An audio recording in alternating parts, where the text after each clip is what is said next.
fa afaka andro vitsy kosytsika dia hiatrika ny fiadina ny tompon-daka ny faritra ny ranomasimbe indiana sy ny faritra fahafito na ny CCC 27 zany zone 7 ho an'ny taranja volley-ball kosa indray izy ty ekipa maromaro no tonga andray anjara amin'izany fifaninanana izany hitondra fanazavana mikasika indrindra izay anatin'ity fanadidiny namana Jacquino Rakotomanana.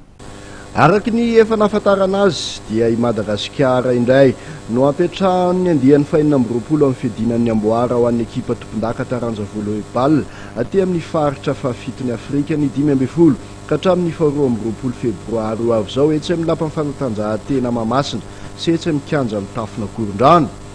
Hatramin'izay nisiny ity fifaninanana ity dia ity andiany fahinina amby roapolo ity nahavory mpandray anjara betsaka indrindra. Ekipa misy 7 no nampiseho fahavononana ho avy eto Madagasikara amin'izany, ahitana ekipa lehilahy 12 sy vehivavy 12. Ho amin'ny malagasy manokana dia 8 no isan'ny ekipa solitena azy, izany hoe 4 lehilahy sy 4 vehivavy.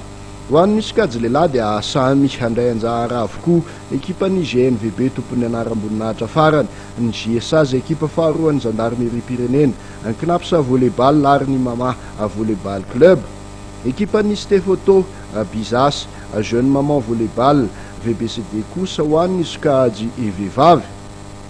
Ireo solitena malagasy ireo zay samy mametraka fanamby ny tazona ny amboara sy ny anaram-boninahitra eto an-tanindrazana mba hoentina miaro ny loko-pirenena amin'ity andiany fahinina amby roapolo ny CCC zone 7 ity ary dia samy manoma tena fatratra avokoa ireo ekipa valo ireo.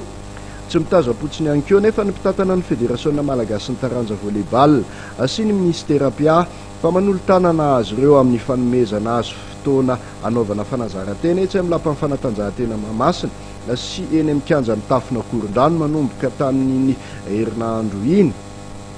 Efa misy moa ny fandaminana amin'ny ora anaovan'izy ireo fanazarantena isan'andro.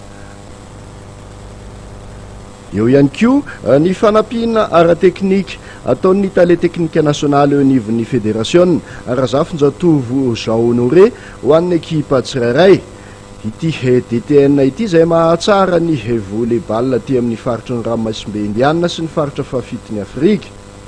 Raha ny fahitana izao fiarametan'ny ministera federasiona ary ny ekipa valo izao dia azo antoka ny azahoany ny volley-ball malagasy vokatra tsara amin'izao andiany fahafitony CCC zone 7 izao.